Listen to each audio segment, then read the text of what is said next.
Aka qizilga buryapsiz aka. O Jonibiy, shoshmang. Aka qizilga buryapsiz.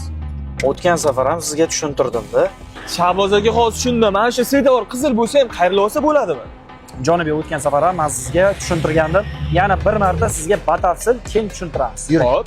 Jonibiy qarang. Qayrilib olishda haydovchilar 3 ta narsaga e'tibor berish kerak. Shunda birinchisi qayrilib olishda, ya'ni qayrilib olishni taqiqlovchi yo'l belgisi bo'lishi kerak emas. Mana bu chorrahada kelayotgan transport vositalarini qayrilib olishni taqiqlovchi yo'l belgisi mavjud emas. Ikkinchidan Jonibiy, 1.12 to'xtash chizig'idan bordiyorning tugashigacha 1.1 sidirg'a chiziq yoki 1.3 qo'shcha parallel sidirg'a chiziq o'rtada chizilgan bo'lishi kerak emas. Jonibiy, asosiysi bu talablar bo'lmaganda harakatlanib kelayotgan transport vositasi qayrilib olmoqchi bo'lganda ro'paradan kelayotgan barcha haydovchilarga xalal bermasdan qayrilib olishlari kerak bo'ladi. Bu eng asosiy talab. Demak, shu qoidalarga hozir amal qilib qayrilib olsak, shtraf ham hech narsa kamera ham yozmaydi, to'g'rimi aka?